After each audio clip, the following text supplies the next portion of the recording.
Clara.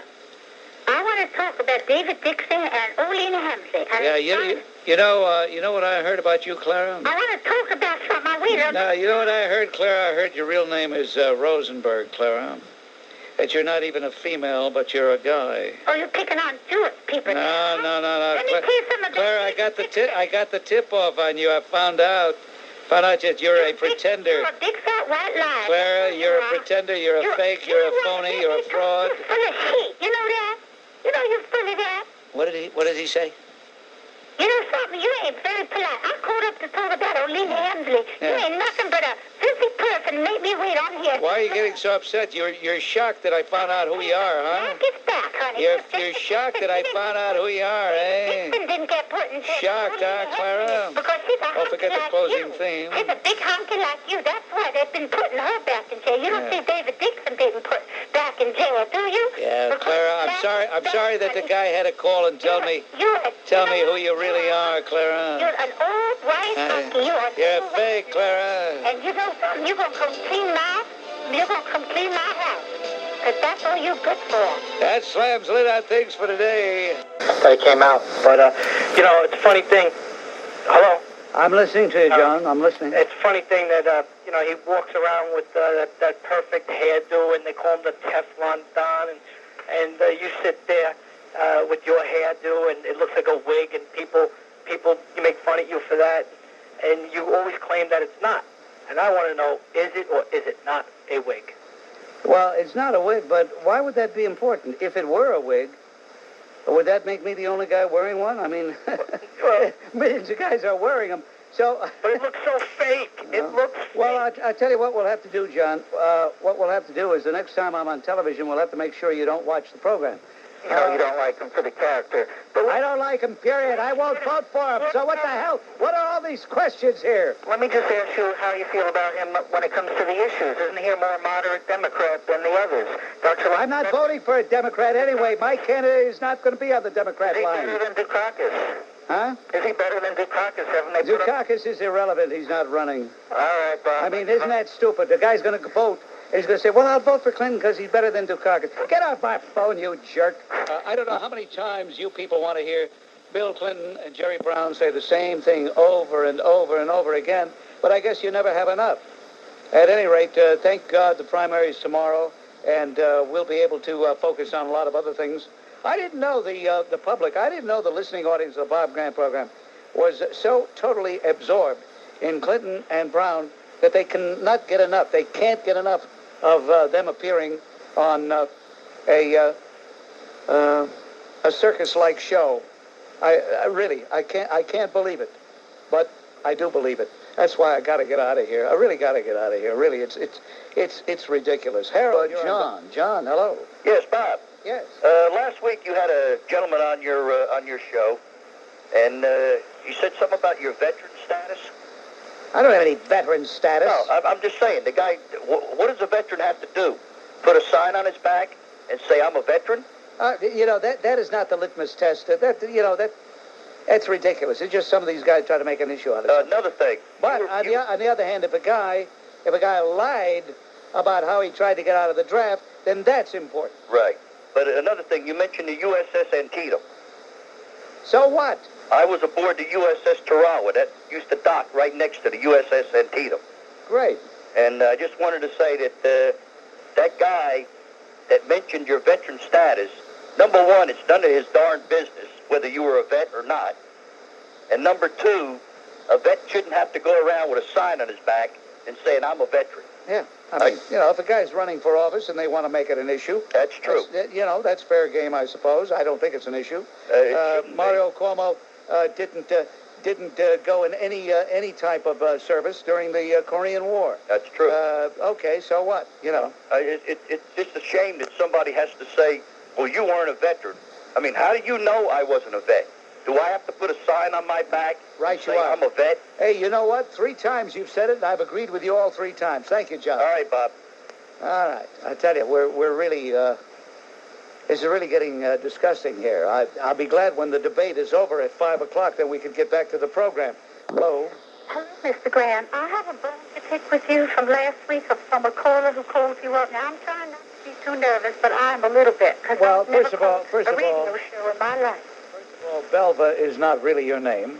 Your real name is Rosenberg. That's your last name. Excuse me, sir. I would invite you to come to the And church and see the lady that you hung up from you're the last same week. fake phony who You called have no proof claiming... to say that about Clara. That's who I was calling Yeah, that's about. what I was And gonna say, am but- not that woman, and she is a woman. And I would invite you to the church on Sunday at the United Methodist Church in Jamaica because I am in her congregation. Why do you sound just like... Why do you sound just like Clara? You see, that's because you're I'll tell you why you sound just like her. Because you're the same person. People are the same, and we are not the same. And she is. You're insulting Jewish people, and you're I'm not insulting Jewish people. I just happen to be tipped off that you were Fitzsimmons. You were Fitzsimmons' partner, and then you got fired because you couldn't do anything worthwhile. Or you could not believe anybody through a phone call until you see the person yourself. Why don't you come down to the church on Sunday morning? You're a phony. You're a fraud. Change your name. You're a monster. Why don't you? You're a monster. Why do you keep auditioning? You're a mafioso, and you belong in the jailhouse because you think all black people are phonies and Jews. No, I don't think all black people are phonies, but you are definitely a phony. You are definitely a fake. You are a liar to say that because you ain't got no proof, and you ought to come down to the church on Sunday. Don't you realize you're sounding just like all the black people down there. I am not that woman who calls you because you think all black people sound the same anyhow.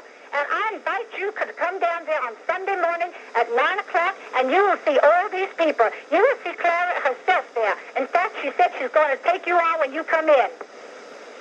It's not even funny anymore, It really. isn't funny because you call her a man. You have no right to call that woman a man. I can't. Hey, Rosenberg, you're not even funny anymore.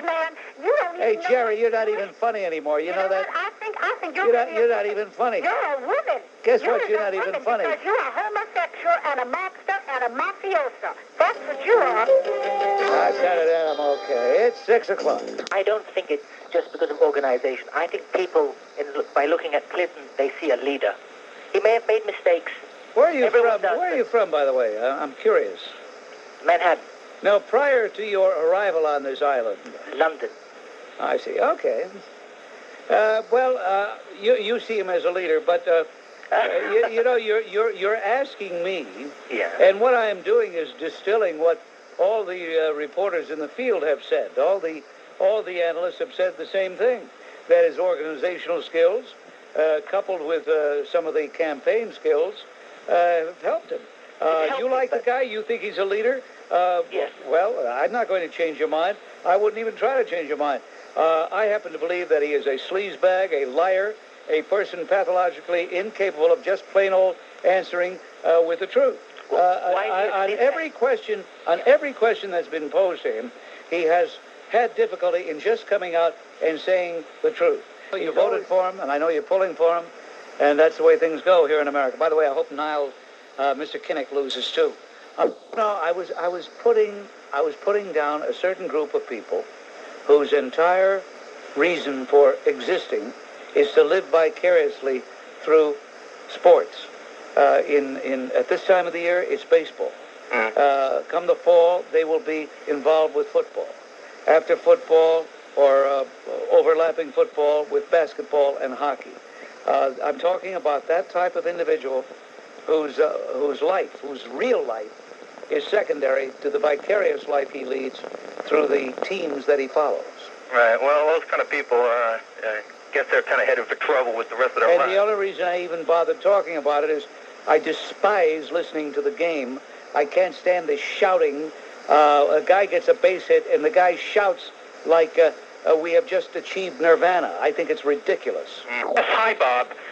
Two political events took place the other day which pleased me. I'm very much pleased at the victory of Alessandra Mussolini in the Italian elections the other day, and I am also pleased at the action by Peru's President Fujimori, who shut down the Peruvian Congress, suspended constitution, and is now ruling by decree in a fight against drugs, crime, corruption, and terrorism. They've got to eliminate the Shining Path guerrillas in Peru, or they will know no peace. I agree with you. I think, Bob, we have been fed over the years the big lie by the political establishment and the media that New York City and Washington, D.C. style democracy is the great hope and cure-all.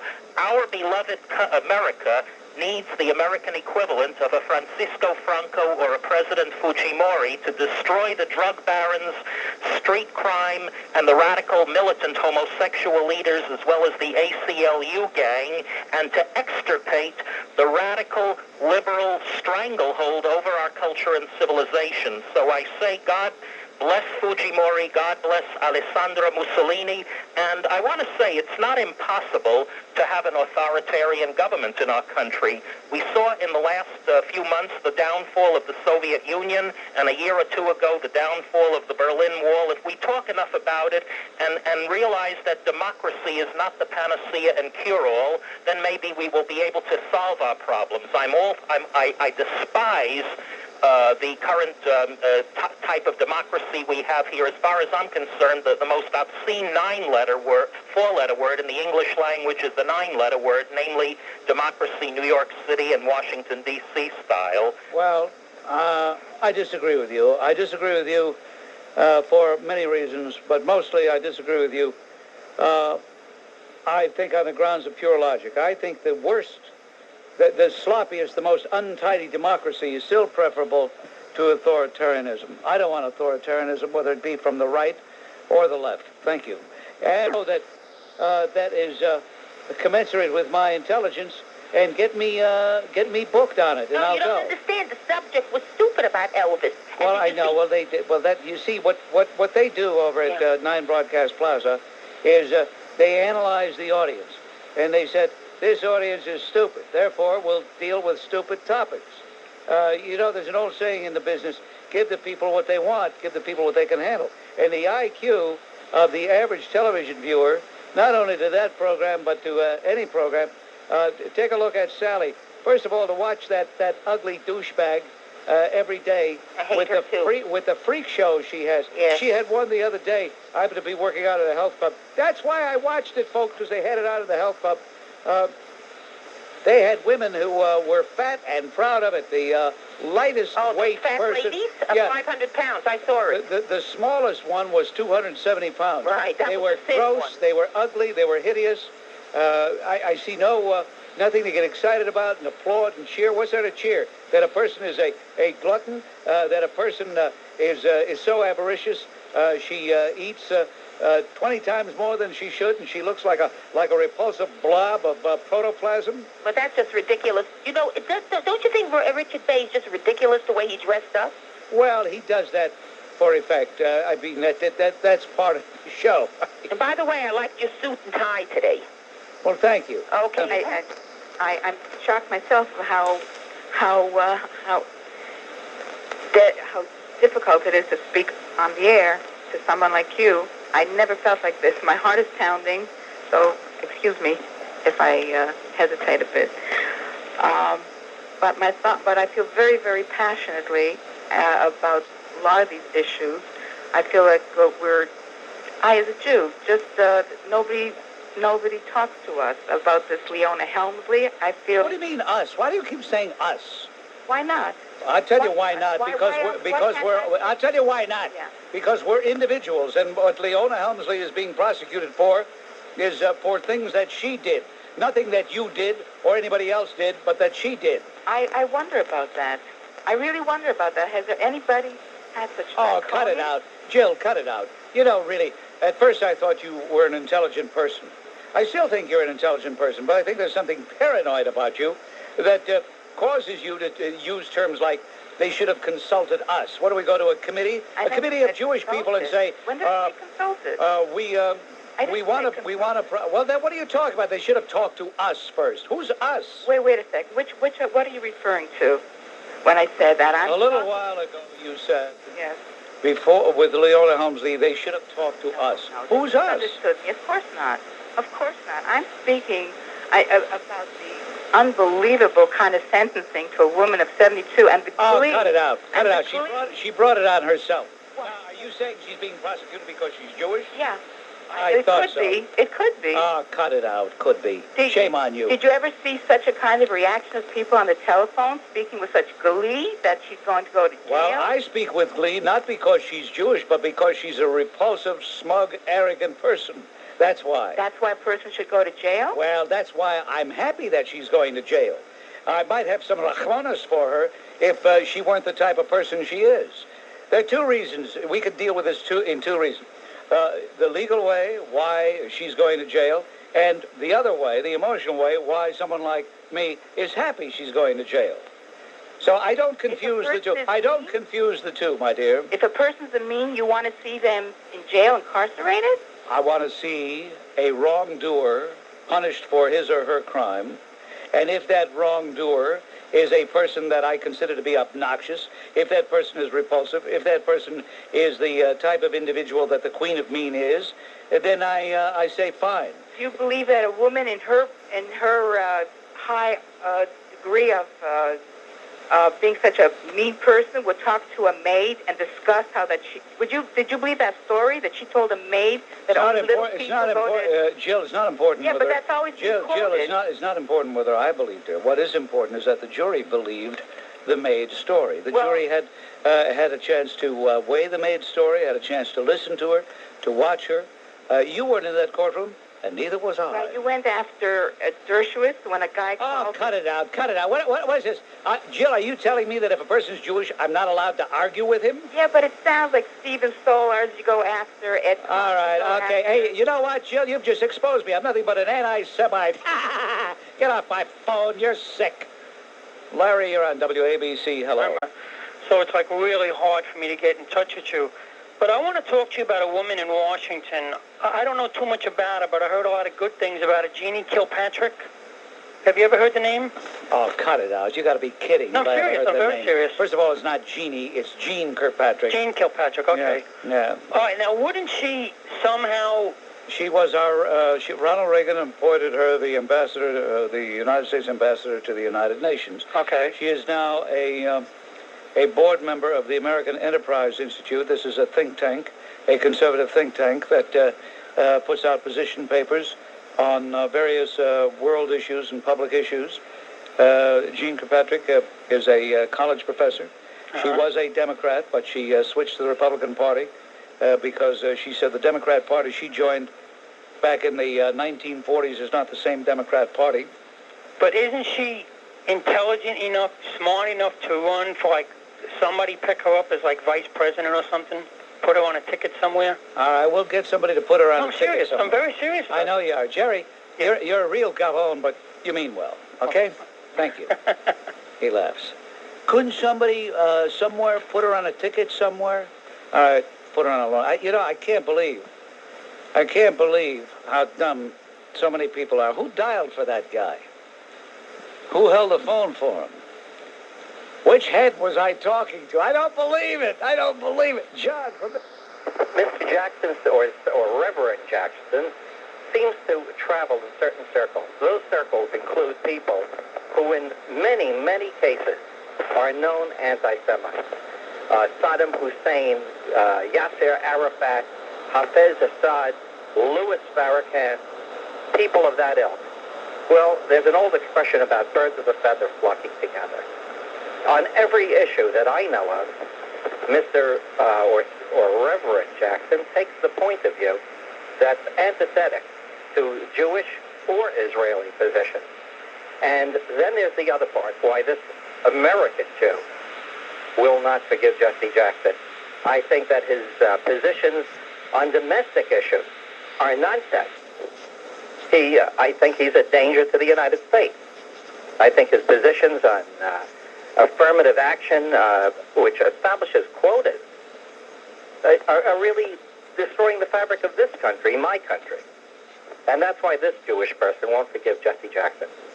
Oh, he's absurd. You can't even understand him. You know, we're playing an announcement on the air, and you get it. He goes, I'm going to tell you, we're going to have... And then what? The guy can't even talk, for heaven's sake. I would expect anybody who is an American leader to be able to speak English so that anybody in the United States can understand him. Thank you very much, Murray. Good talking to you, Bob. Get a piece of fiction, and they treat it as though it's fact. What about those gavones who went to see JFK, huh? Lou, you're Grant, good afternoon. More on Mr. Jackson, okay? Sure. Jesse Jackson 2 years ago led 400 youths at Stanford University shouting, hey, hey, ho, ho, Western culture's got to go. Right. To be replaced with what? I happen to be an American of a Jewish background. He can call New York Town every day of the week. It means nothing compared to what he said at Stanford. In this Sunday's Times, I'm surprised you didn't mention it. Oh, yes, I haven't mentioned it, but I know what you're going to say. Okay. Front-page story about... This one, you let me read. It's very short. All right. What difference does it make if it's a white police officer who shoots you down or a brother in a black coat because of some drug thing? You're dead. This is what he tells black youth in a high school. And that's why, you know, it's a funny thing. You always call him Jesse Jerkson, and I kept saying he should really be Jesse Jackal. The man is no good. He hates America. America protects everybody that wants to be a good citizen. That's not good enough for him.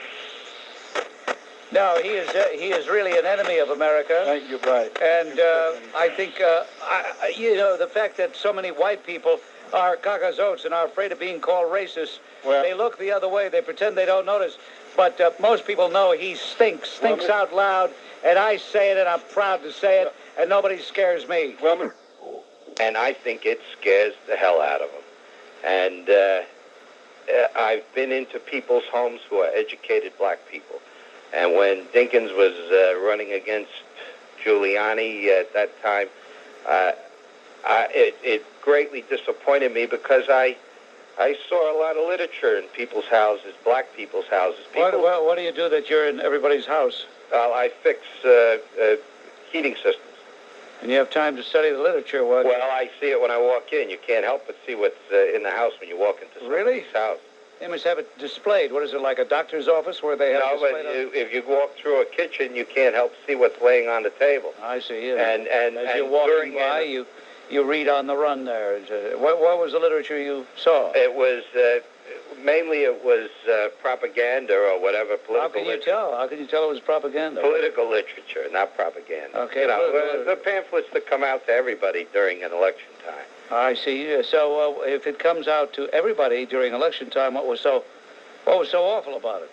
It wasn't awful. It's just that I had an opinion that I listened to the news and all, and I thought Mr. Giuliani was quite qualified to run for mayor. Well, nobody said he wasn't qualified. But he lost just because the guy loses. Lose. Yeah, he lost. But right. I don't understand what all this has to do with what we're talking about. Well, it's just that what it has to do with what we're talking about is that the attitudes of the black intellectual, What is the attitude of a black intellectual? Is it different than the attitude of a white intellectual? I think that prejudice gets in there. I think that. Well, if prejudice gets in there, then the guy's not a real intellectual, is he? He's not a real intellectual. Well, but Thomas Sowell is a real intellectual. Have you ever read Thomas Sowell? No, I haven't read Sowell. I see. Have you ever heard of him? Yes. Who is he?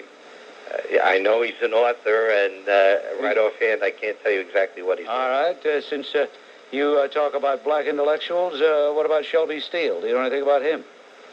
I don't know about Shelby Steele. All I know is what I hear I listen to the radio a lot, and I hear people like Jeffries and what they, Well, he's an intellectual? You consider him an intellectual? No, not really, but he's been put up that way with, yeah. So you saw a lot of propaganda every time you walked in these black homes. Does your firm deal mainly with black customers? No. Everybody. But you said you were in a lot of black people's homes. Right. Well, that's because just in the course of work, I would be. Mm-hmm. And you saw this propaganda lying around, or political literature. Right. Well, what got to me was that I talk to people like I'm talking to you, and I hear what people say, and gone through. And they had a picture in the local paper that bothered me because I'm All right, what was the Yonkers. picture that bothered you? What was the picture? All right, I'm stuck in Yonkers. I'm going to be here. There's nothing I can do What was about the picture that bothered you? The picture that bothered me was they had a picture of certain people who had won the lottery. Yeah. And the picture of the woman who was one of them that had won the lottery, had a smile on her face, which is fine to win something good. But she had her fist raised, a clenched fist raised in the air. Now, if somebody wins something good and claps and everything's happy, that's fine. But to raise a clenched fist in the air, that just means you're coming in here with an attitude of the clenched fist. And if that's the attitude, it's not going to work. All right, thank you. Don't clench your fists. Chris is going to get upset. On WABC, this is the Mecca for the gavones of America, better known as the Bob Grant Show. This portion, it's John. Hello, John. You're on WABC. Hi, Bob. Hey, Bob, over the last few years, I've noticed that the liberal left in this country, who love to call everyone else Nazis, they've used this Nazi tactic of the big lie by attaching their own scenarios to these political issues and repeating them over and over to a point where people actually believe that this is the way it is, or this is the way that it really happened. For instance, I'm hearing more and more the statement that the proof that racism is systematic in America is that our jails are full of minorities, as though they were just grabbed off the street and thrown in jail. They commit a disproportionate amount of crimes. That's why they're there. But I guess they shouldn't be counted as crimes because they're just fighting the revolution. Then there's the attempt to make people like Michael Stewart and Eleanor Bumpurs victims of a racist system. Well, Michael Stewart was a career criminal who finally reaped what career criminals reap, and his last despicable act of destroying public property was called art by the liberals. And Eleanor Bumpurs had a history of attacking people with knives and was a known dangerous mental case. But, you know, when you're more obsessed with race and your agenda is to destroy our system, you condemn those who eliminate the malcontents.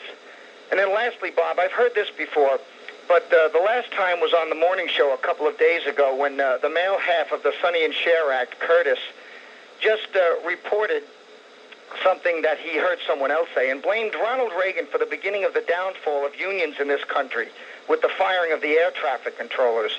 Well, those controllers broke an oath they took not to strike. They were warned that they would be fired, and they were given an opportunity to return to work, and they thought they were dealing with another patsy instead of a man who meant what he said.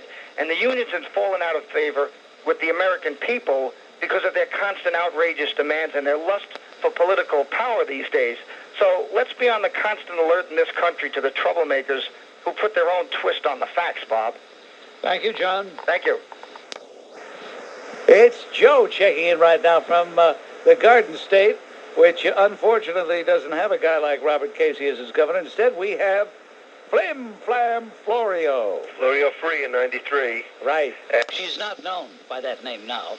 She is known by her name, Leona Helmsley. Right. Well, can I... No, wait a minute. All right. Tim, I'm not going to give you the time of day because you're a worm. Why not? Well, how come you were at the... Get off my phone, you creep. You don't deserve the time of day from me after accusing me of being dishonest.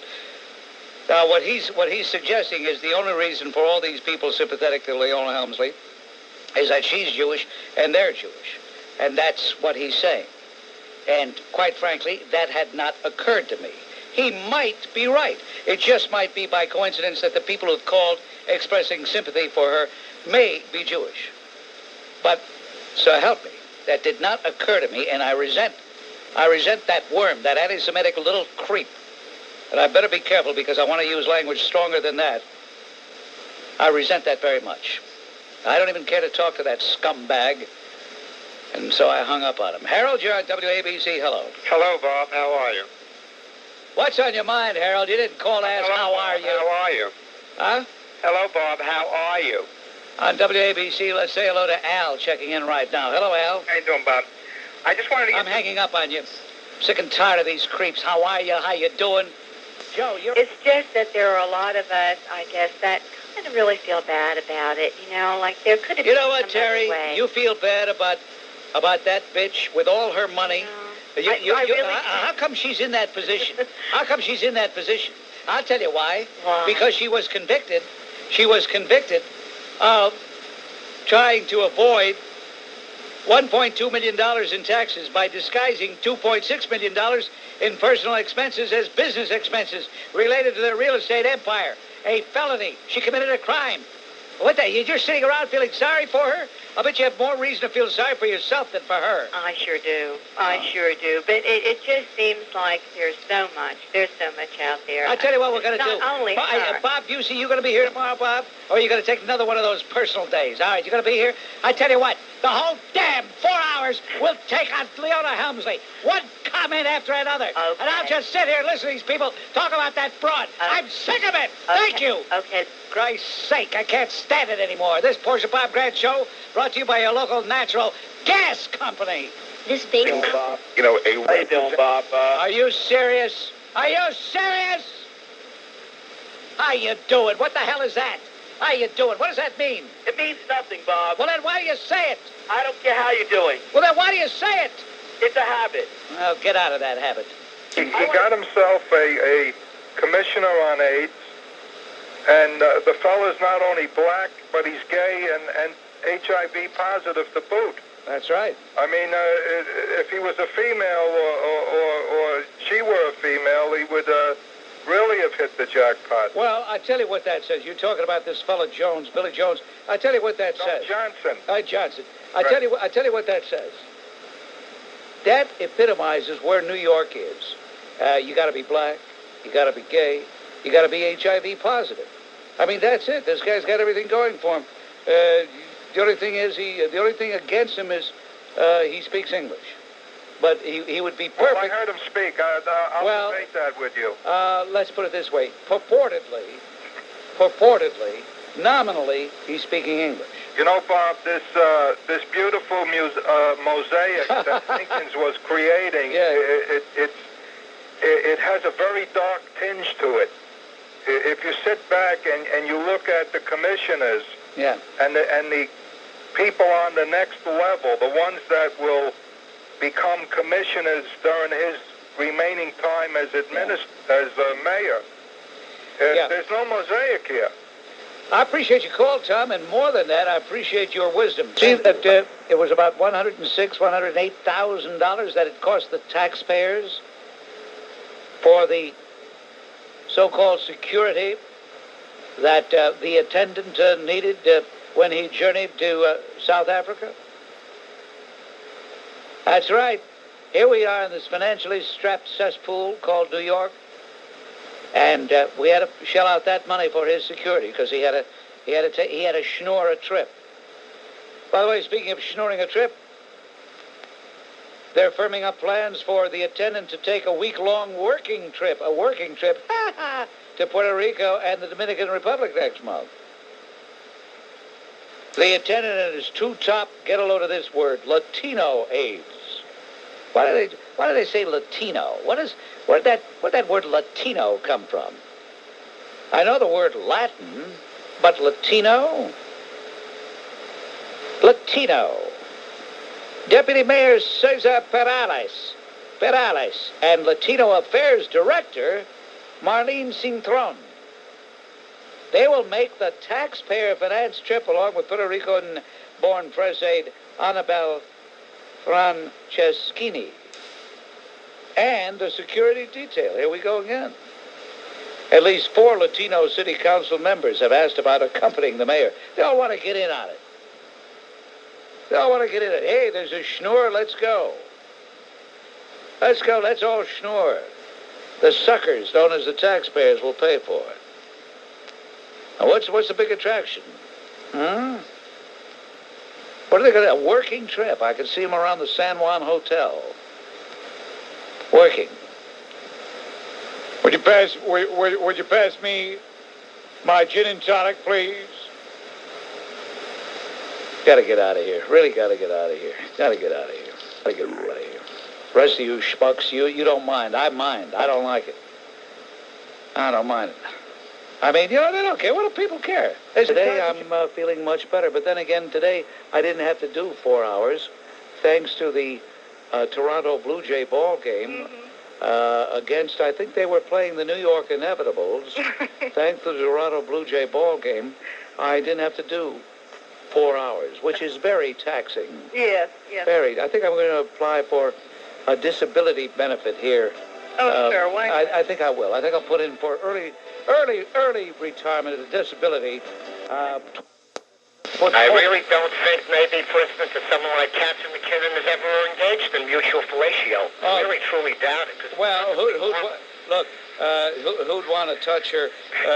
I tell you, the only way I would touch her would be if I were incarcerated by some sadist, some vicious person who said, "You have a choice, Grant, either McKinnon or Dworkin." Well, I'd have to take McKinnon. And then if he said either a pig or Dworkin, I'd say, well, who's who?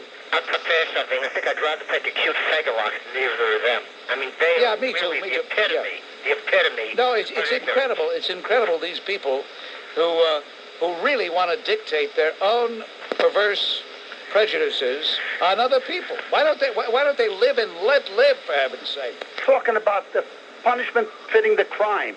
Let her pay the money. Let her pay. She's paid a lot, but still she underpaid. Yeah, let her pay the money and give a lot of charity away and, whatever. Irving, I'm glad that your life is so serene and so empty, perhaps, that you have time to get excited over this bitch who wouldn't give two seconds to your problems, Irving. No, I'm talking Not about 2 seconds to your the problems. other people that are out. Okay, And the other people. Do we have any? John, you're on WABC. Hello. Hi, Bob. Bob, I heard this guy, Nick the Nut, call your show yesterday and say that he was sick to his stomach because the execution of Robert Alton Harris was nothing less than the murder of a helpless man. Well, it sounded like he was describing what Harris did to his victims.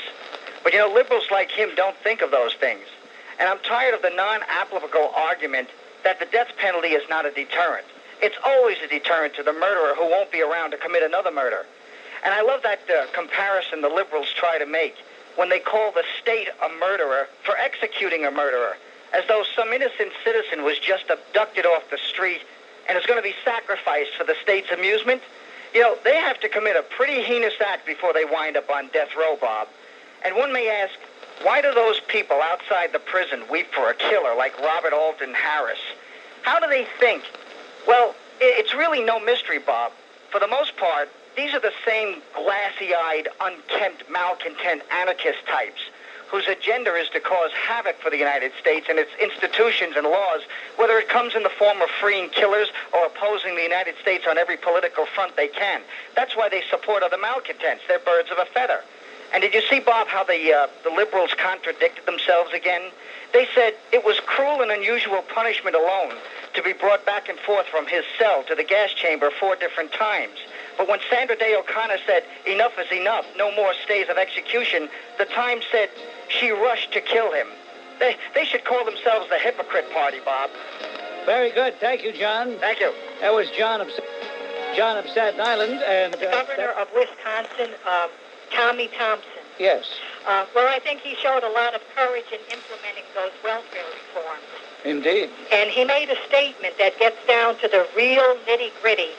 He said that when a working couple has a baby, whether it's their first baby or their 10th baby, they don't receive any money from the government or their employer or anything. They don't get more money simply by virtue of the fact that they had a baby.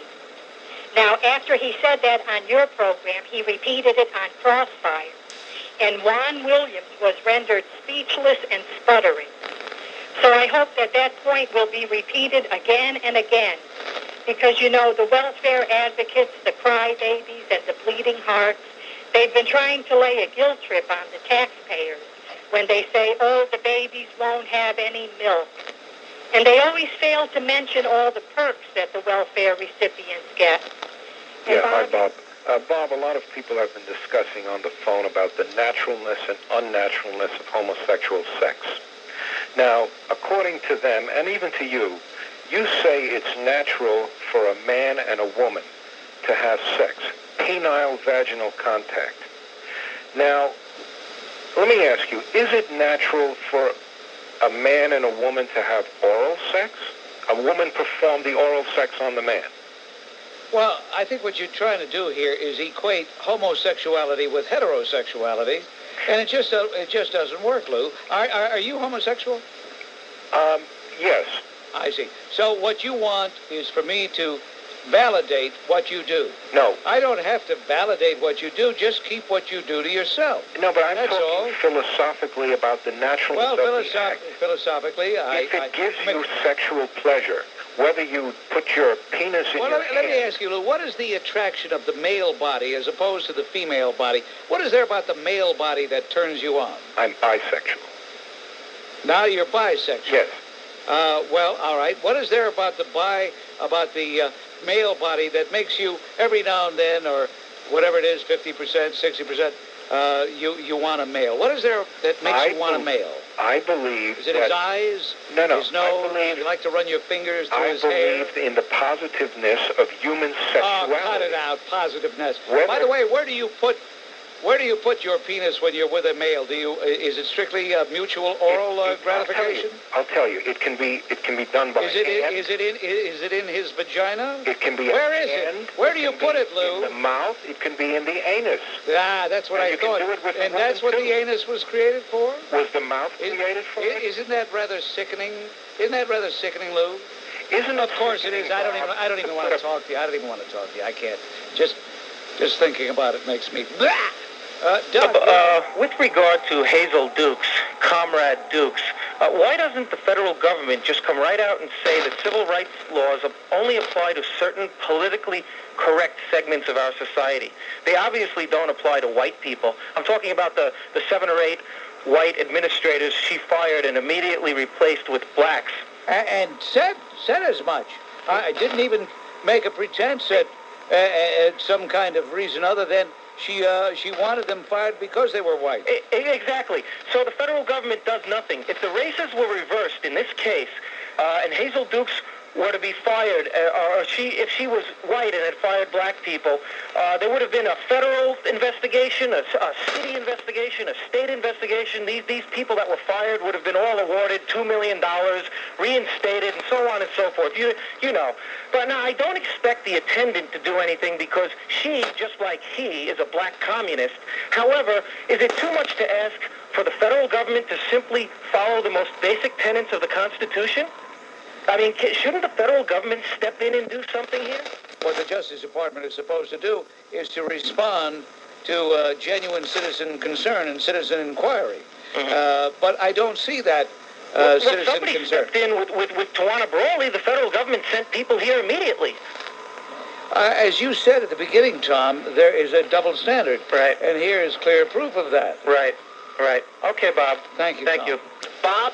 Yes, Frank. Bob, the vituperation and vilification of the Ronald Reagan presidency seems to have no limit. Books like Sleepwalking Through History, which purport to tell us what happened in the 1980s, a complete attack upon President Reagan. But you know, Bob, they can say all they want. They can rant, they can rave. But the truth is undeniable. The Reagan legacy lives on. The Reagan legacy of the Reagan doctrine is a success. I say that because in Afghanistan, the freedom fighters, those mujahideen, are standing and ready for the liberation of Kabul, the final battle to root out the last communist cancer in their country. And if we think back, Bob Grant, when President Reagan came to office, those heroes of Afghanistan, armed with only 19th century Lee Enfield rifles, were fighting the might of the Soviet entity. It was the Reagan doctrine that said, wherever freedom-loving people are, wherever men are ready to die fighting on their feet rather than accept the yoke and shackles of communist oppression, the United States would aid them. And President Reagan's aid to the freedom fighters of Afghanistan has once again been vindicated. And we can see his doctrine lives on no matter what those lying maggotus infestation of the liberal left say.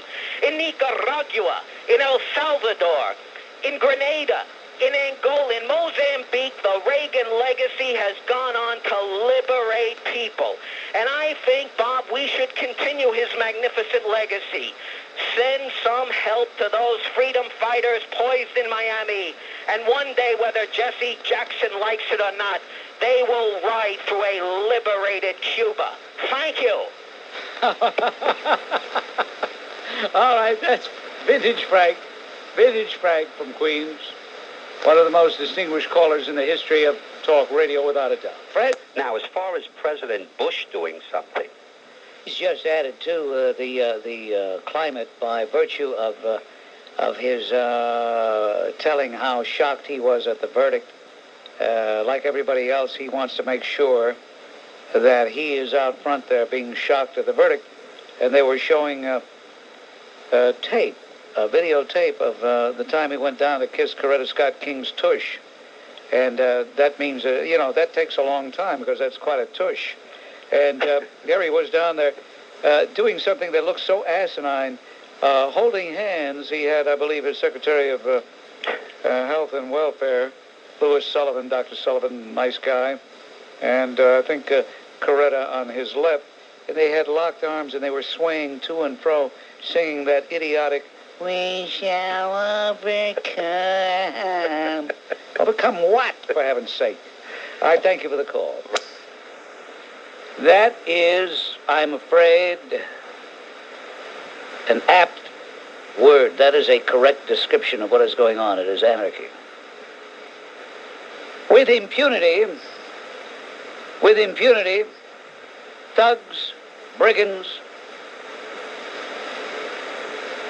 enemies of society, acting with savage bestiality, have been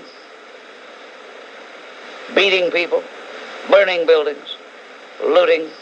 How many of you recall being in the Beverly,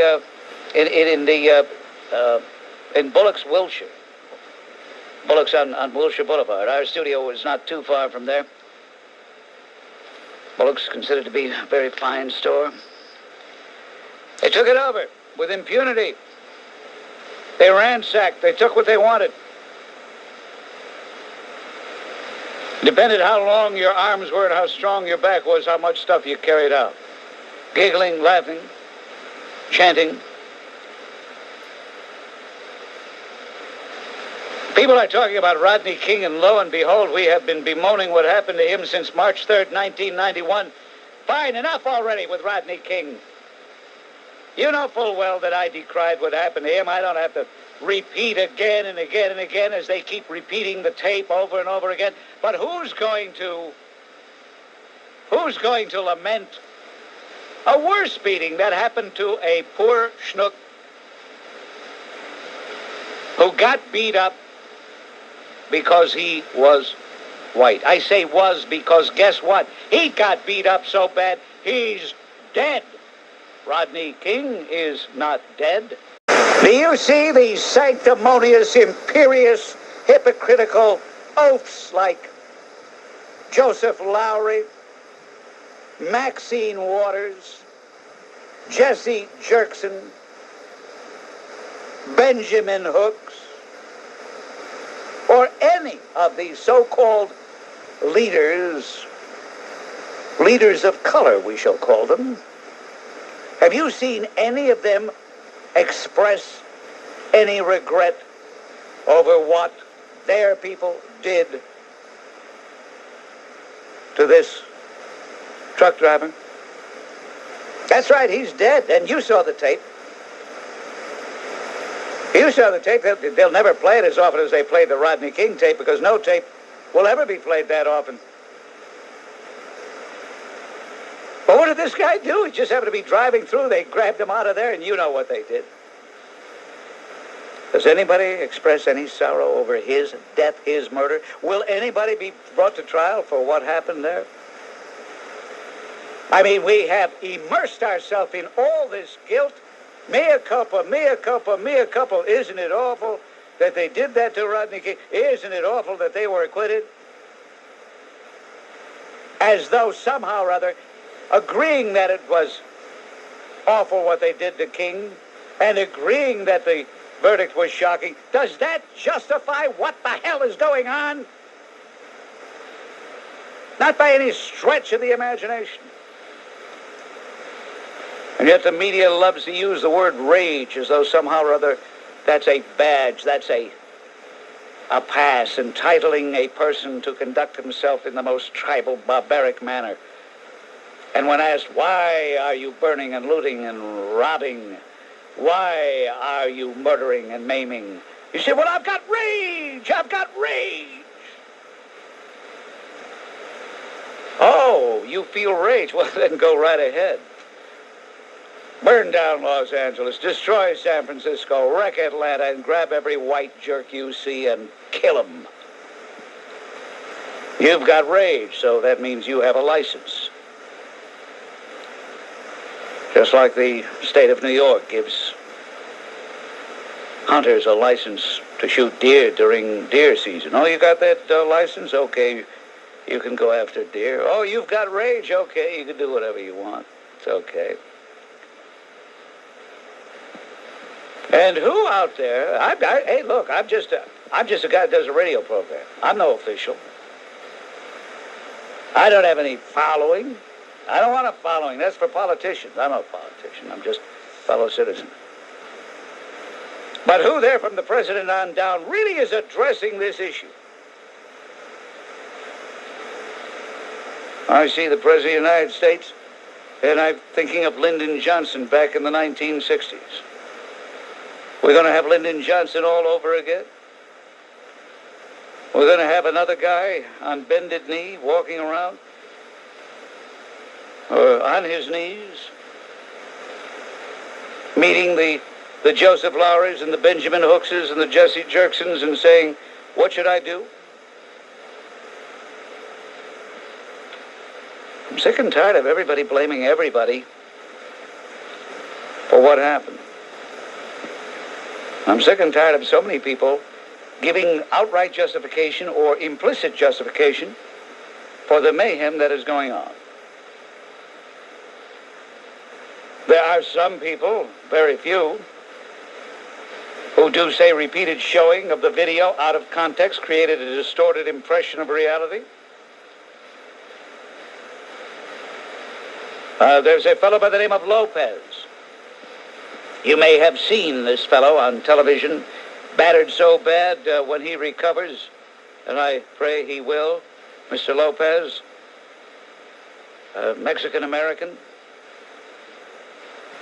trying to make his way in this country in the American way.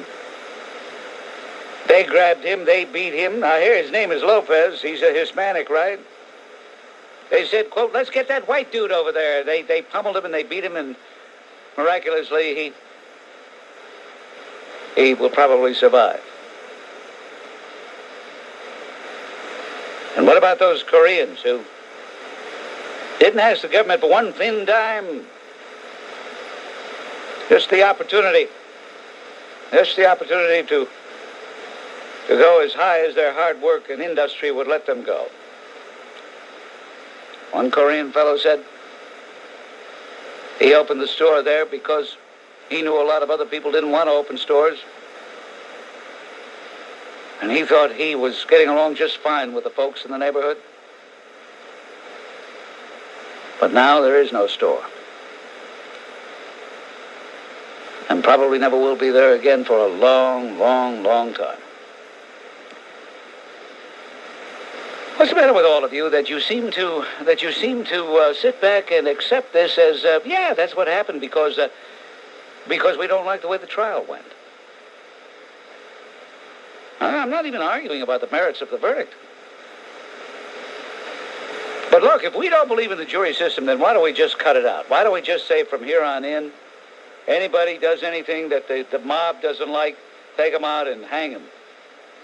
And save all the money, the millions of dollars that it cost the Los Angeles County to have that trial. Why didn't they just take out Lawrence Powell and Mr. Briseno, and Officer Wind, and Sergeant Stacy Coon, why didn't they just take those 4 guys out, hang them from the highest tree in downtown Los Angeles? Why didn't they just do that? Hang them, get it over with. We don't have to have any trial. Bring back the Ayatollah Khamenei. He didn't have trials. He said you did something, you did it.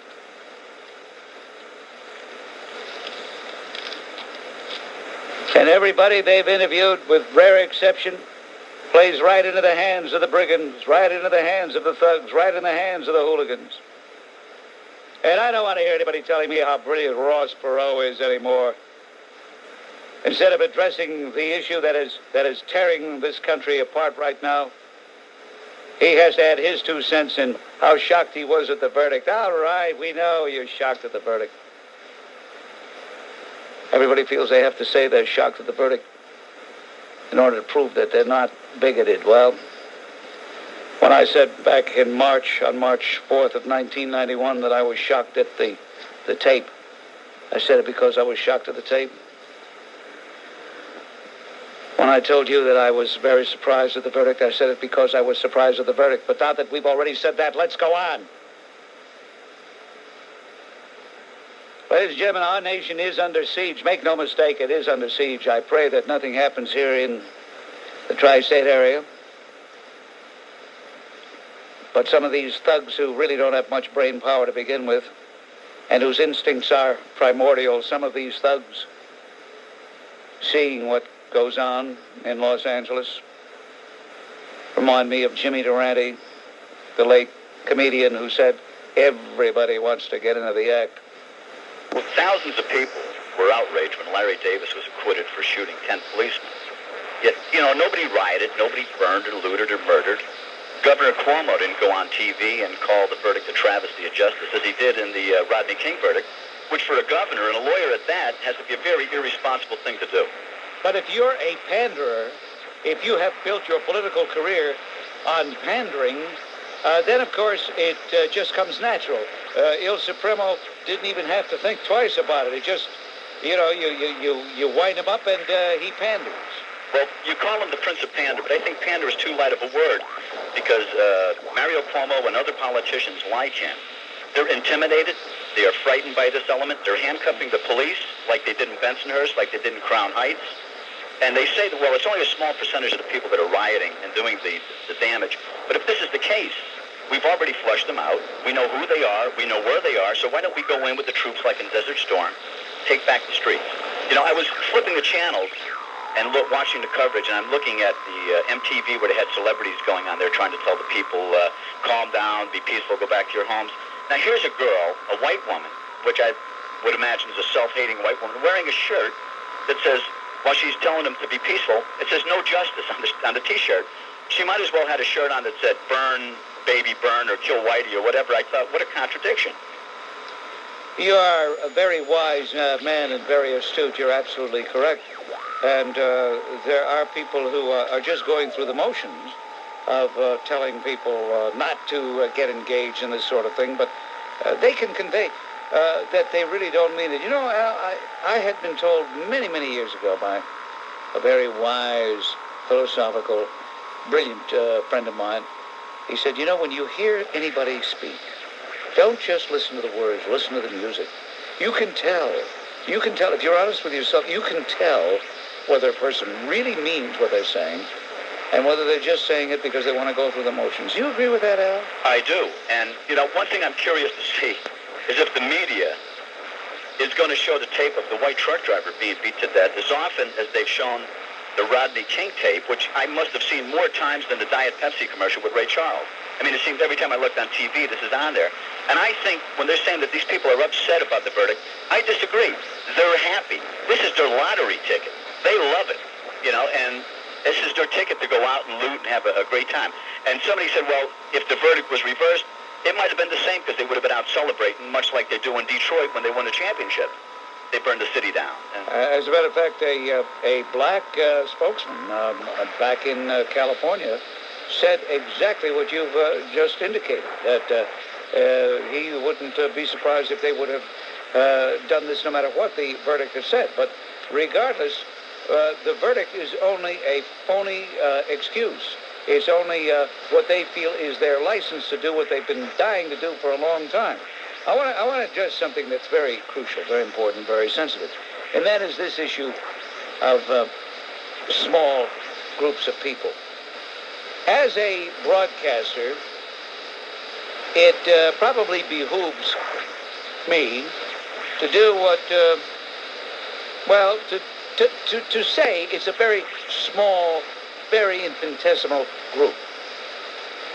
However, if I were to continue saying that, it would be only because I wanted to believe it, and only because I thought it would insulate me from any charges. But logic tells me it's got to be a lot of people doing that. There's got to be a lot of people involved. I'm calling about the other pander in our state. Gasoline Senator Bill add fuel to the fire Bradley with his reaction on C-SPAN. I really didn't have much respect for Bill Bradley anyway, so I can't say I lost all respect for him. But what even hint of respect I might have had went down the drain with his absurd performance in the United States Senate. Bill Bradley, if you're listening to Zebrobionos Fachim, you cagazot pandering jerk. Go ahead, Marilyn. Well, I don't know if you saw him on C-SPAN or not, but he did a reenactment. I did. Why do you think I'm saying what I'm saying? It was absolutely sickening, and I would just like to know, this man's supposed to be a smart man, Rhodes Scholar, Princeton graduate, and instead of saying something to cool the tempers and try to make peace, he uses it for political advantage. Oh, he was throwing gasoline. He was throwing a 5-gallon container of gasoline on the flames. Absolutely, and I want to know if he's going to reenact the killing of the truck driver for us, like he did. He reenacted this Rodney King. Now, I tell you, maybe one time in a basketball game, maybe he got bumped on the head and we didn't notice it. Absolutely. Thank you, Marilyn. Thank you, Bob. Yeah, I'll tell you, Bill Bradley, you are a jerk. I couldn't have any respect for you. At one time, I thought you had hope, but you're a two-bit jerk. Steve, hello. Hi. I don't know how much harm it's going to do, Bob, because the only way the rioters and the plunderers saw any of that press conference is if the TV sets they're carrying out of these ravaged department stores just by some electronic fluke happened to miraculously come on as they walked with it through the streets. I mean, none of them are home watching TV. None of them are gathered around their radios for the Rodney King press conference. They're out making hay in the sunshine. And I also, this Rodney King press conference came on while I was already holding for you. The thing I really wanted to talk about was the absolute arrogance of these people whose snap judgment about the Rodney King verdict is based on seeing a few seconds of that Rodney King videotape. Their snap judgment is better and more well-advised than the judgment of 12 jurors who sat in that jury box for weeks, who handled 128 pieces of evidence. Just seeing the few seconds that Network News allows you to see makes Mario Cuomo and Bill Bradley and all these other people more of an expert on the case and on the justice of the decision than the 12 jurors who sat there all those weeks. Well, you're talking about a guy who's supposed to be a Rhodes Scholar. You're talking about another guy who is reputed to be one of the most brilliant politicians and one of the greatest intellects on the American political landscape, a guy who is the governor of the second largest state of the union, a guy who is an attorney who taught law, and yet the guy is such a sleazebag, two-bit politician. Instead of being a statesman about it, instead of saying what you, Tom, just said, he goes along. He goes along and panders to the mob. He is a disgrace. Bradley is a disgrace. As a matter of fact, outside of Dan Quayle, I can't think of a public figure who is saying anything remotely close to what the real doggone truth of the whole thing is. Tom, I thank you for the call. Thank you. As a matter of fact, I don't even think I'm going to watch George Bush tonight at 9 o'clock because I don't like to see a man that I held in such high esteem, the man who is my president, grovel and pander. I've seen enough pandering. The only thing that George Bush has going for him, the two guys that want his job are even worse. No, where are their leaders? Well, their leaders don't disapprove. Do you think for 1 minute, come on, let's tell it like it is. Let's not be naive. Right. Let's not pretend. Do you think for 1 minute, Jackson, for example, do you think he really gives a damn about any whites getting killed or any stores getting burned down or destroyed. Do you think he really, really cares? I think he's scared to go there because... No. Do you think he really... For the policeman bring out, and I haven't heard it brought up since.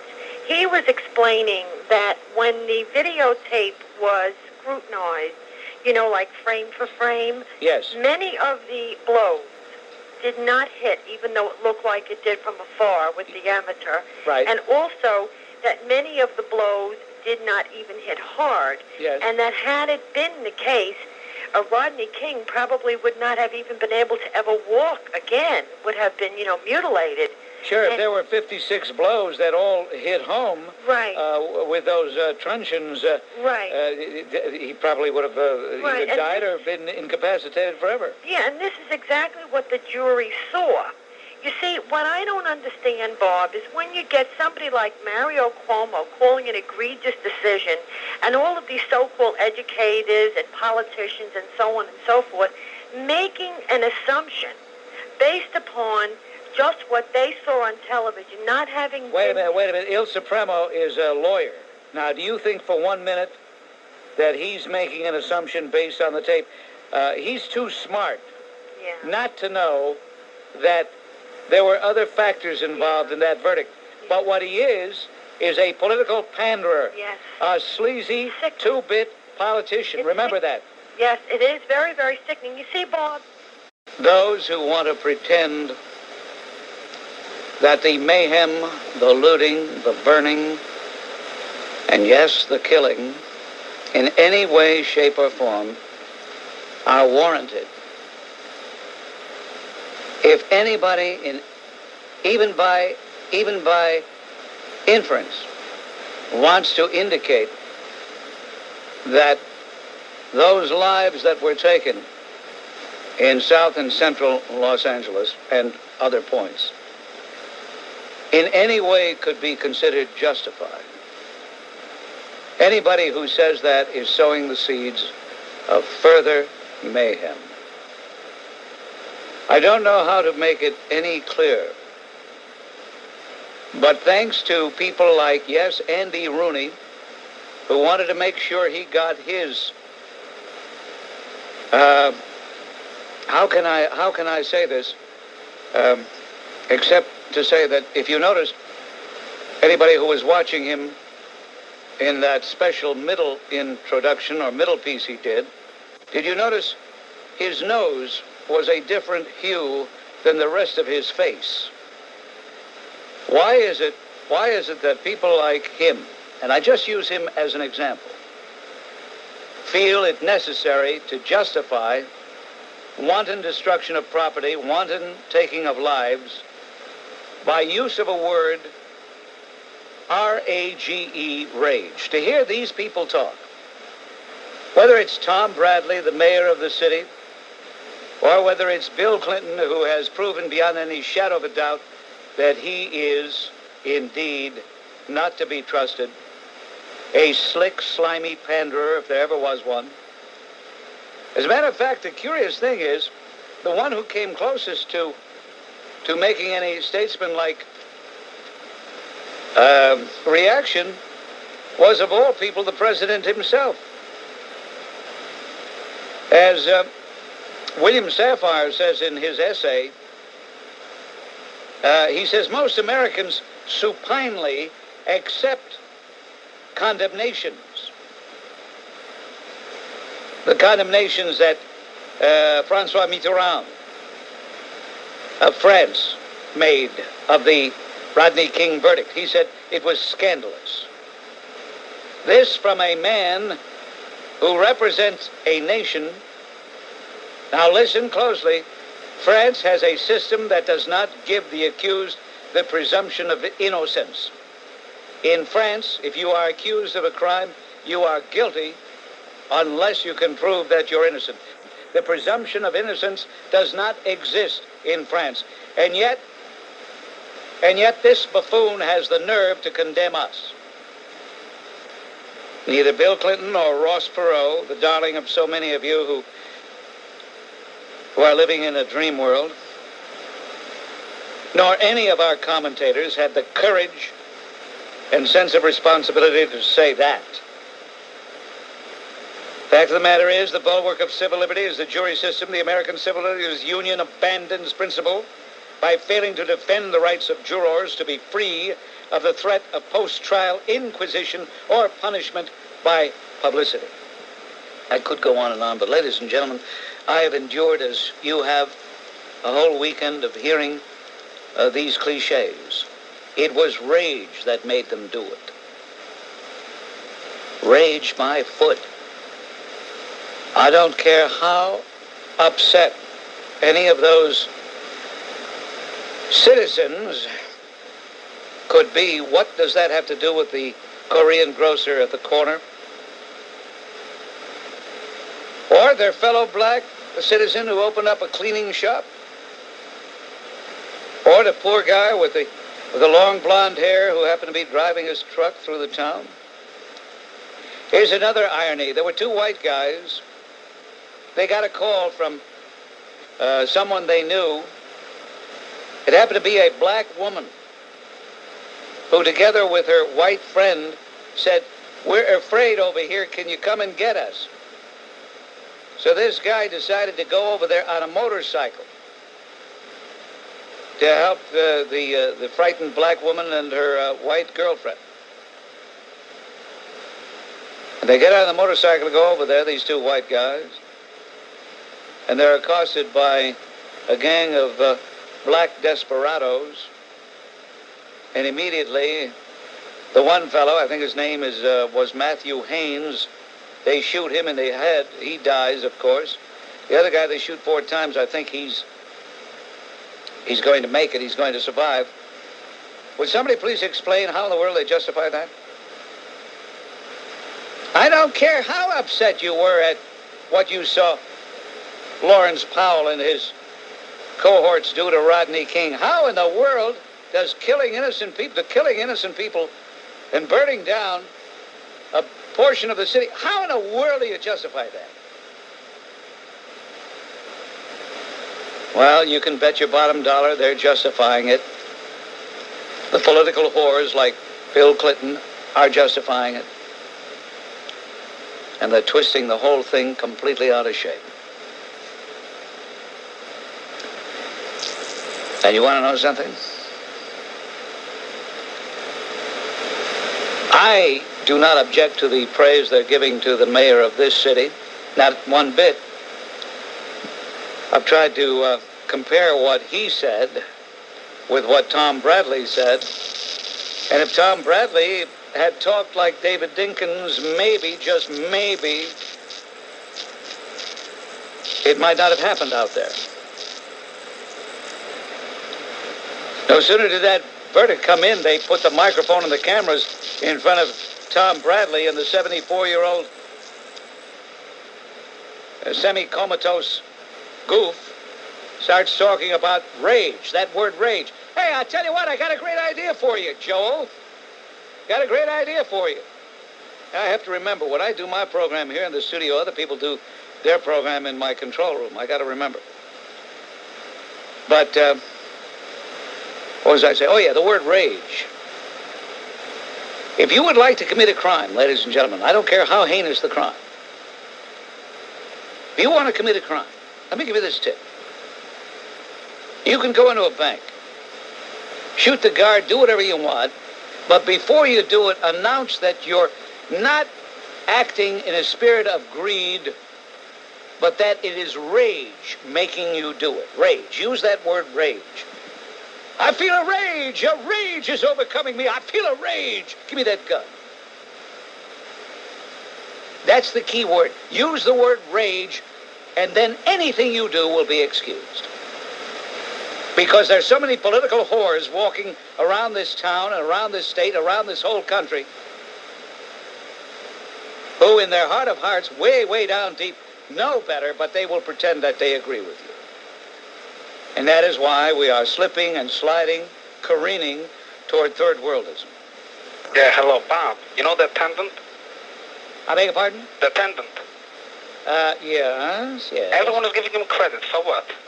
Well, they're giving him credit because the multitudes didn't go as wild here as they did in Los Angeles. That's what they're giving him credit for.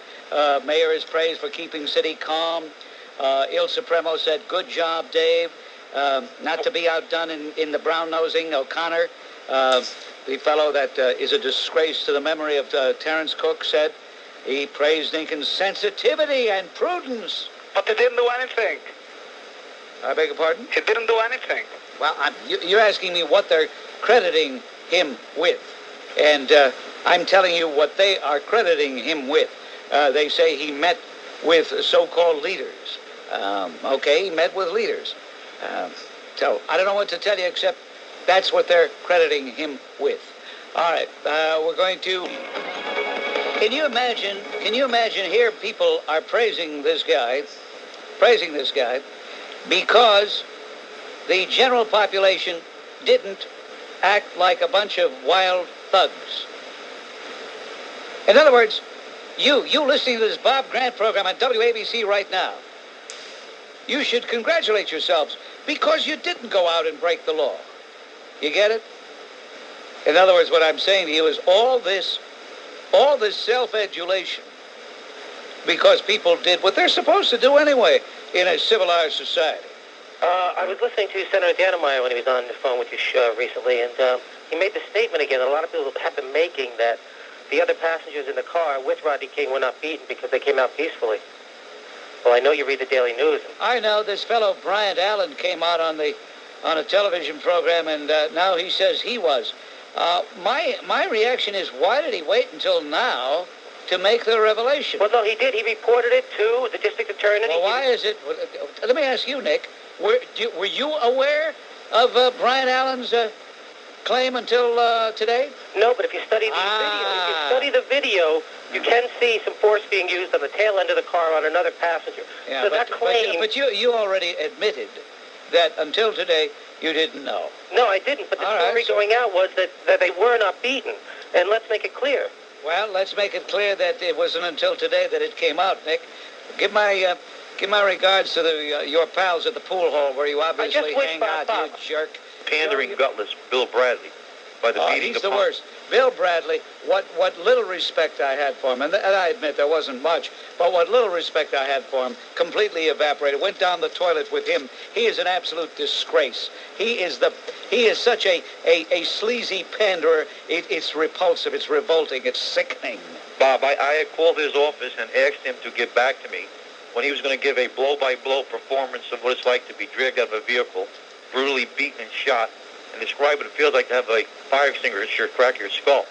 I haven't gotten a call back yet anyway. Yeah. But I don't hear anyone making any effort to have those animals brought to justice, nor how many white people actually got beaten or died this fashion. And how many of them will have to undergo double jeopardy by virtue of no matter what happens in their criminal trial on a state level to be tried again for the violation of a civil rights? And the answer is none of them will, because we have created a dual system here where if a black person is set upon, it could be considered a violation of his civil rights. But that truck driver, for example, the one who survived, what about his civil rights? What about the civil rights of the 5 or 6 who were killed just because they happen to be white? Do we do away with the jury system, Bob? Do we set up some sort of tribunal of some sort, maybe a white judge, a black judge, and a Hispanic judge? Well, it would take a constitutional amendment, and I don't think that people are prepared for that. Well, we can't seem to get to a point where we're going to get to a point where we can't seem to, if you're going to have a white... well, what we ought to do is do like they do in movies and television programs.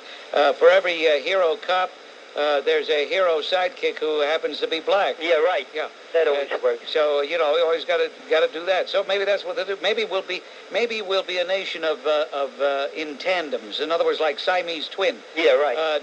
Nobody can be an entity by himself. He must have his alter from another racial group. So agree. When the people say, "Well, please arise for the judge," the judge walks in. It's a white guy and a black guy. tied to each other like Siamese twins. That makes it okay. Or we'll all wear hockey masks so nobody knows what anybody else is. I mean, it's so absurd, Joe. It's so absurd. It's bizarre. It's pathetic. It's tragic. And it's the beginning of the end of this country. There's another phase in, I see it anyway, as a prong in the attack on this society. The homosexuals control now the CDC, which is the Center for Disease Control, and spouts the misinformation about AIDS that is rampant, trying to convince us that this is not as dangerous to everyone as it truly is. They control the media and continually put out pro-homosexual propaganda. And I've also started to see on the streets of New York certain graffiti saying, the police, remember, the police are the enemy. So they are anti-police, although when one of them is the object of a so-called bias attack, they're the first ones to scream, help. That's right. How do they ask for help? Help. Very sweet. Very right. sweet. Very sweet. Lovely. Rick doing a little very subtle takeoff on a double-gated cry for help.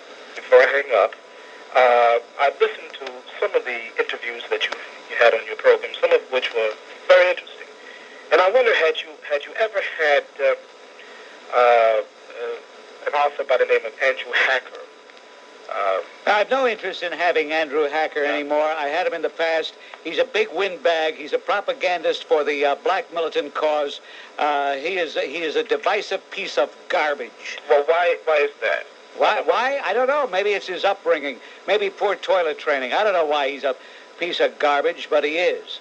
Talking about the beating that Rodney King was given, but nobody's brought up the fact that he couldn't be too bad off because only 2 weeks later he was arrested for soliciting sex from a male prostitute. Isn't that true? Yeah, that is true. People never mentioned that, did they? No, they haven't. Okay, thank you very much. Thank you. We could get along. We could get along. Just give me all your money, whatever you have. We could get along. You ought to get an Academy Award for that performance. Roy, listen, one more point, okay? Wow. A lot of times when you talk about blacks, you say that they got this protective coating. Well, I think my coating must be defective because I had to run home Friday after work to keep from being jumped and stabbed and beaten and stuff by, all these people that were rolling around on the streets Friday after all the stores got locked up. You know what I'm saying? I mean, if it's a protective coating, I like mine to be protective for me. Well, but it don't work. Well, what you should have done was put a sign on, black owned.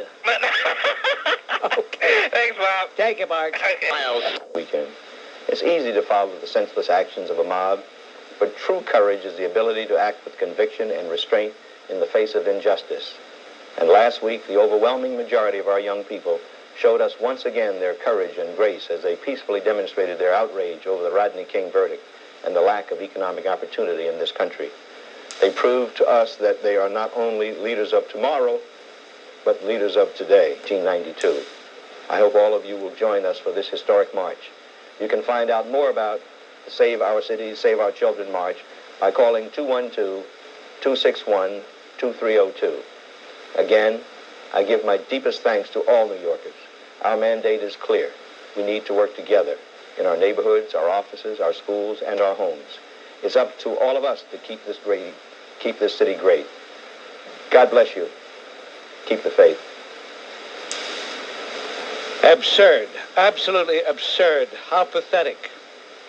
How pathetic. Because people did not break the law, because people did not riot the way some individuals feared they would, they're being thanked. The next time you pass a crook standing on a street corner, a mugger, a robber, and he doesn't rob you, thank him and praise him. Tell him what a great citizen he is. And that march on Washington, May 16th, what do they want to do? What the heck are they doing here? Can we get a baritone in here to sing This Is the Beginning of the End? No, let's change that. This is the end of the end. Hey, Bob, hi. Listen. Paul? Hello, Bob? Yes, Paul. Yes, Bob, I'm a big fan. I always listen. I've noticed lately that you're no longer referring to David Dinkins as the attendant, and I'm curious as to know why. You mean to say that you don't have anything more important in your life? than to be curious, than to wonder about whatever nickname I choose to give the chief executive of our city? I can't believe it. Well, you must have a very empty life. No, I thought it was a very appropriate nickname. I mean, first you were calling him Dapper Dave, and the in lieu of a mayor, and I thought those were good names. But when you started calling him the attendant from the 21 Club, I thought, hey, that's it. That was the best nickname for him. And well, you don't have to. I'm just wondering, maybe they. I'm not going to drop it, but I'm just wondering if they put some pressure on you and told you to drop it. Well, you don't have to drop it, do you? No, I'm not going to drop it. Well, that's fine. I don't want you to drop it. I think it's a very appropriate name. I mean, I know that I go back with you years when you were referring to homosexuals by a name that is derogatory. Yeah, well, I agreed I wasn't going to say fag anymore, and I kept that, yeah. I'm just wondering if you made another agreement, which is understandable if you did. I'm not, I understand these things happen. Well, look, let me say this to you, Paul, philosophically. There are some battles worth fighting all the way for. There are others that really are not worth the candle. If people want to be pusillanimous, petty, immature, and find that it's important that a nickname which is really any public official. Let me say this. If I called Ed Koch the attendant, do you think anybody would have complained? Absolutely not. It's a double standard. Right? If I called him if I called the Tower of Jelly, John Lindsay the attendant, would anybody have complained? Well, no. Tower of Jelly is more appropriate. Yeah, but if I called him the attendant instead, would anybody have been? Absolutely, I don't think so. I called Abe Beam the almost mayor. If I called him the attendant, would anybody have complained? I don't think so. Okay, thank you. On WABC, I'm glad Paul has such a full life that all he has to do is to concentrate on what nicknames I give anybody. Tim, hello. I agree. The Attorney General should have condemned that out of hand, but the Attorney General is a pusillanimous, pandering pipsqueak who thinks he's going to be senator. But I got news for you, Bobby Abrams. You're never going to go to the United States Senate to take that oath. Hey, Mr. Grant. Very touching talking to your mother. Mr. Grant, whatever happened to that hoax that was perpetrated by those people that claimed that their children were painted with white shoe polish while they were going or coming from school? Good question, Phil. Whatever happened, do people understand how many hours was spent by the police? Hundreds of hours that was spent, and all the rhetoric that was going on, and how close it came up in the Bronx to having a riot up there. And we haven't heard anything about that, have we, Mr. Grant? No, we haven't. I tell why? You, it went the same way the Tijuana Banana folks went. Absolutely. Yeah. Absolutely, Mr. Grant. And you know what made me sick, Mr. Grant? Another thing. What's that?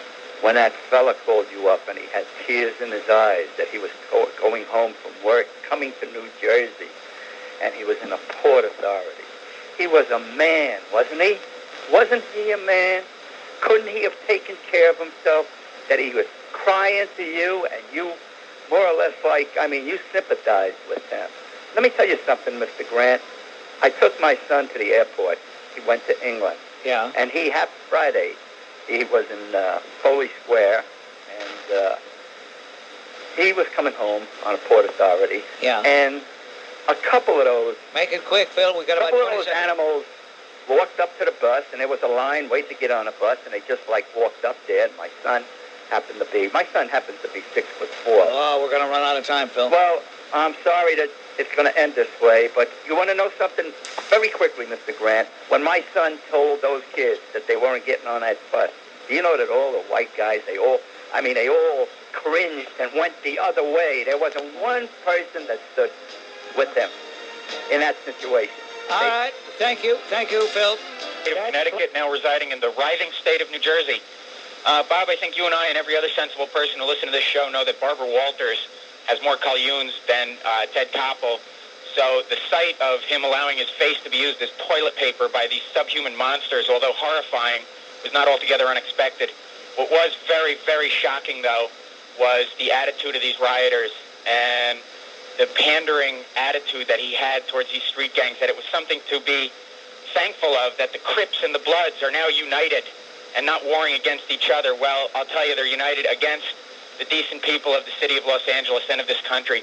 They openly declared war against the United States, and all Ted Koppel could do was nod his head and agree with them. The really shocking part was from the lowest subhuman, dreadlocked mutant right up to Maxine Waters, all they did was make excuses. That wasn't our people out there rioting. That was our souls rioting, okay? That man in that truck, I heard one of them say, he was watching TV like the rest of us. He knew there was a riot going on. He should have known better. Sound familiar? I remember hearing something like that around the time of the Central Park jogger. Yeah. This country is in big trouble. Every time I hear another politician talk, it's the sounding of the death knell for this country. They're apologizing. They're not even apologizing for these people. They're making excuses for it.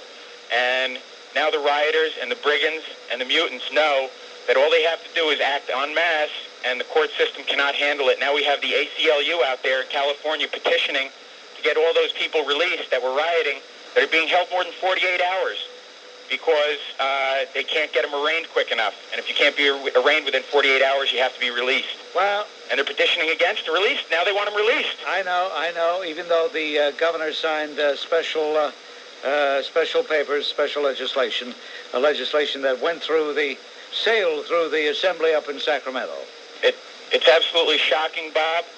And as long as these people know that they can act this way with impunity, it's going to get worse. It's not going to get better. Not all the money in the world that Bush plans on dumping into that rat hole is going to make it any better. No sensible businessman in his right mind will ever reinvest in that area, because the second something goes wrong, up in flames it's going to go. And now they know that since nothing is going to be done. Also, too, one other thing very quickly. This Maxine Waters, the congresswoman from that area? Nothing but a big bag of wind, a troublemaker. She was carrying on like a debutante, running around like a debutante. She was like, I saw her at the airport with Jesse Jackson. I wanted to throw up the way she was running around. Oh, I have to go see this one. Oh, I have to see that one. It was like, so, it just got me sick, and I'm glad you agree with me. You know what I mean? Feces face. I beg your pardon? I called you feces face. On WABC, South Central. As far as Ted Koppel is concerned, I was embarrassed. I may not have always agreed with Ted Koppel. I may have criticized Ted Koppel. But up until last night, I had a reservoir of respect for Ted Koppel. But last night, he looked like Howdy Doody in a pair of tight, unwashed jeans, or maybe jeans that were washed too many times. Why was he trying to be one of the boys in the hood? How out of place he was as he reconnoitered the ravaged area and tried to talk to, and did indeed talk to these thugs as though they were decent, law-abiding citizens striking a blow for liberty. And did you notice the look on his face, and they did show it, when this one black individual he was interviewing said, in answer to the question, well, why is it that you pulled this guy out of his cab and beat him mercilessly? And he said, because he was white, man, because he was white. And people called me a racist. I said, if you were white, you were going to get beat. Even though that poor guy driving that truck had absolutely nothing to do with the beating of Rodney King. Now, what we do here in this country, thanks to the liberals and their liberal media, what we do here in this country is encourage more fires next time. When did you first realize you were an anti-Semite? I'm not necessarily an anti-Semite. Oh, you are. A man who has not a lot to say about these things. I mean, you are an anti-Semite. To call a program... What did you say? I say I really don't think you have your finger on the pulse of what's going on the street. Well, listen. Speaking of my finger, I know where you'd like my finger, and I know where you'd like to put your finger. Is, I have to tell you, double-gated, fake phony. Oh yes, you sick and whatnot. Yeah. Perverted creep. Hey, listen. I tell you what I'd like you to do. I'd like you to come down here to the studio. Come on down here to the studio. I'll punch your dumb nose down your perverted throat. You old geezer. Sure.